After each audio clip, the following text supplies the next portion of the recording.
Los antiguos horrores que gobernaron este mundo son solo exposiciones en un museo, donde muchos los ven como simples huesos aburridos de animales poco inteligentes.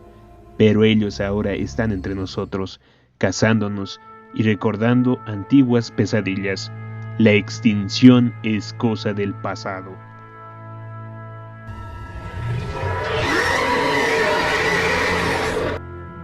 Al reincorporarse, David Pascal pregunta a Sir Pennyworth por Fowler y por Eric.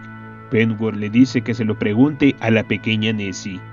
Pennyworth lleva a David a través de los recintos de los diferentes animales, viendo cada vez más aberraciones del pasado.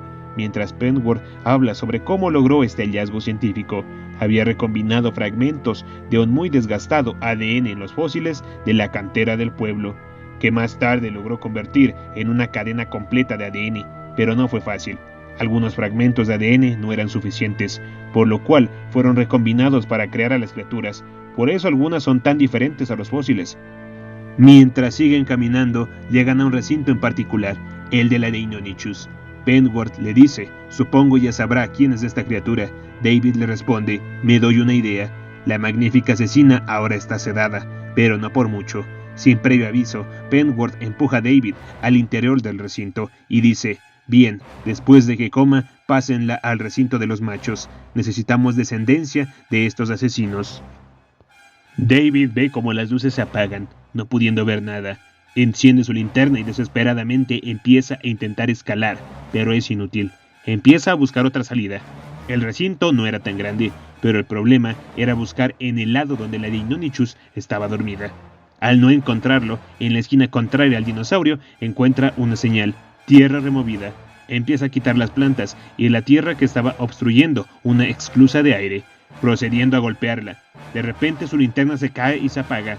Al recogerla e intentar prenderla, puede ver en la penumbra unos ojos brillantes observándolo. Sabiendo lo que es, David sigue golpeando la esclusa. Sus puños empiezan a sangrar. Regresa la mirada hacia esos ojos y su linterna se enciende, mostrando a la Deinonychus abalanzándose sobre él. Rápidamente la logra esquivar y la hace chocar contra la esclusa, haciendo un agujero lo suficientemente grande como para que alcance David a duras penas, dejando al dinosaurio atrás. La Deinonychus intenta alcanzarlo, pero David la patea. Los movimientos del dinosaurio hacen que la tierra removida caiga y tape la esclusa de aire. David sigue avanzando y logra salir a la cámara de control, donde tras buscar encuentra una radio funcional. Sin pensarlo dos veces se contacta con Doc Smith, diciéndole que el Tyrannosaurus Rex era real y que estaba en el sótano de Sir Pennyworth. Doc le dice que aguante, los refuerzos ya van en camino. De repente la transmisión se corta y se empieza a escuchar una sirena. ¿Era la hora de comer? David puede escuchar a los animales empezar a golpear las rejas de sus recintos. Algo más estaba pasando. Antes de descubrirlo, es jalado del brazo por alguien. David lo golpea, pero para su sorpresa, Fowler estaba aún vivo y se alegra de verlo, aunque no tanto por el golpe. David le dice que cómo había sobrevivido. Fowler le dice que fue liberado por Jenny. Ella estaba buscando a David, mientras Fowler llamaría refuerzos.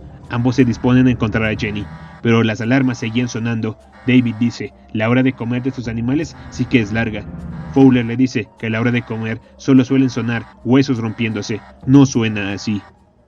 Con una tos incontrolable, Sir Pennyworth ordena que revisen los recintos. Algo estaba pasando. Con mucha molestia, Sir Pennyworth dice que revisen el sistema de cerraduras. De repente, uno de los guardias dice que algo estaba pasando con los sujetos. Parecía que sintiesen de alguna manera que las puertas estaban a punto de abrirse. Otro de los guardias dice que esto no puede ser, solo son fósiles estúpidos. Sir Pennyworth lo golpea, diciéndole que se equivocaba. Estos animales eran tan listos como voraces. Tras esto, pregunta por el más grande. El guardia le dice que es el único que aún estaba en el recinto, por ser el más seguro de todos, pero no tardaría en escapar. De repente, otra alarma surge. Una aeronave no identificada estaba aproximándose a la mansión. Pero ahora, la preocupación máxima era que el primer dinosaurio ya había logrado escapar, el Ceratosaurus. Tras de él, los demás dinosaurios salían de la mansión. Como un torrente infame, arrasaron todo lo que hallaron a su paso. Una jauría de perros hambrientos empezaba a devorar todo lo que estuviese a su alcance, desde los guardias hasta otros dinosaurios más pequeños. La prehistoria del bolsillo de Sir Pennyworth ahora era libre e incontrolable. David y Fowler se encuentran con Jenny. Ella les dice que tienen que irse. David pregunta por la alarma que retumba en la mansión. Jenny solo le dice que ese sonido significa que es hora de irse. Pasan de nuevo por el estanque del Plesiosaurus. David les dice que deberían buscar otra ruta, pero al ver el estanque lo encuentra totalmente drenado. Solo había el paso de una criatura que se había arrastrado, dejando el rastro de agua secándose. Al salir todo estaba en calma, un silencio que hacía doler los oídos. Fowler les dice que deberían ir al pueblo para advertir a todas las personas sobre los dinosaurios, mientras que Jenny dice que sería mejor irse lejos del pueblo. La conversación se ve interrumpida cuando ven a uno de los guardias corriendo. Piensan que va por ellos, pero era todo lo contrario. Detrás de él aparece un dinosaurio extraño. No esperarías verlo tan de cerca, teniendo un olor horrendo y unos cuernos que lo hacían parecer una visión casi demoníaca. Era un Carnotaurus. El gran y pesado dinosaurio estaba persiguiendo su próxima comida. De repente, el guardia es alcanzado por otras mandíbulas que aparecieron sin previo aviso. Un Albertosaurus sacude el cuerpo del desafortunado hombre, mientras el Carnotaurus arremete contra el tiranosaurio, provocando un enfrentamiento que parecía los ecos de un mundo que ya no existía.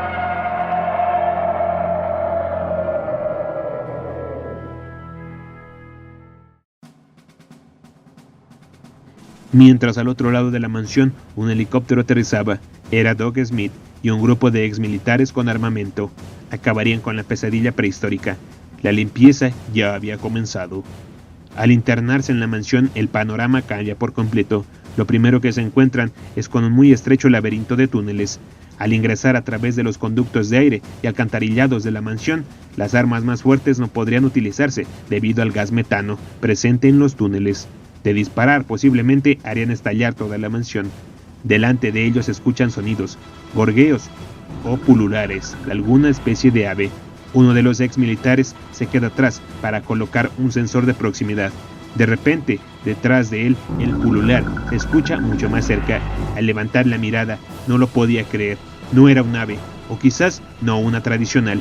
El Deinonychus lo ataca y con el batir de una de sus garras le arranca el rostro.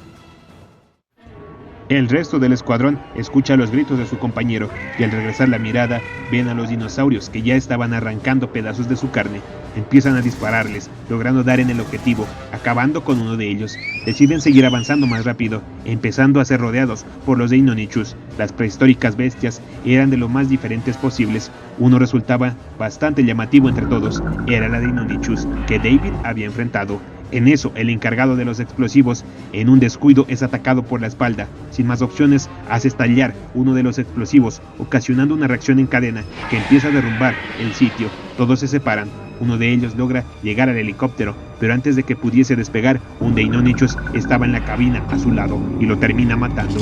Otro de los ex militares termina con el dinosaurio de un solo disparo y hace elevar el helicóptero. Doug Smith llega al final de los túneles. A lo lejos puede ver a Sir Pennyworth apresurado por escapar. Al acercarse contempla una gran celda de contención. Era algo gigantesco y monstruoso. Debido a la explosión provocada en los túneles, ahora estaba libre y empezó a perseguir a su presa más cercana, Doug Smith. Doug empieza a buscar desesperadamente una salida, mientras escucha como tras de él la criatura se aproxima. Finalmente encuentra una escalera que lo llevaría a una salida, dejando atrás al monstruo prehistórico. Mientras avanza, intenta contactar por radio a los demás compañeros, solo recibiendo estática, hasta que uno de ellos, quien había logrado escapar en el helicóptero, le contesta, diciendo que todo era una masacre y que las criaturas estaban escapando. Dice que puede ver a algunas personas intentando huir muy al norte de la mansión. Doug le dice que lo espere al frente de la mansión. Quizás podría encontrar a David en ese lugar, si aún estaba vivo. El helicóptero acepta, pero le dice que se apresure. Los alrededores de la mansión parecían un infierno prehistórico. Fowler, Jenny y David pueden escuchar cómo el helicóptero se acercaba. Sin perder el tiempo, se disponen a llamar su atención para ir al pueblo. Mientras Jenny y David van con él, por fin el helicóptero aterrizaba y corren para salvarse, pero su camino se ve interrumpido cuando uno de los muros cae, separando a David de Jenny y de Fowler. David le dice que escapen, él encontrará otra ruta, pero antes de que pueda acabar la oración, el muro sigue cayéndose. Parecía que algo lo golpeaba desde el interior. David solo puede ver cómo uno de los pedazos de la mansión empiezan a caerse. Un temblor en la tierra, un estremecer de otra época, estaba detrás de ese muro. De repente David puede ver como un bebé Triceratops escapaba despavorido. Estaba siendo perseguido por los Deinonychus. David reconoce a su líder. Era la Deinonychus que lo había empezado todo. David solo puede ver, pues su fin se aproxima. De todas partes aparecen estos veloces asesinos, pero de repente se paran en seco, con otro golpe de lo que estaba detrás de ese muro. Salen despavoridos por alguna razón. De repente el helicóptero por fin se eleva y arroja una escalera para David. Pero en eso David lo siente, un frío en toda su espina dorsal, como si un miedo de la niñez ahora fuese demasiado gigante, como si todas sus pesadillas estuviesen a punto de salir y de escapar. Al girar la mirada, puede ver como el muro por fin cae, y de él aparece la bestia prehistórica más grande, más aterradora y que más pesadillas provoca en sus víctimas, siendo el verdugo de verdugos, el depredador de depredadores, el monstruo de monstruos, la pesadilla de pesadillas, el Giganotosaurus.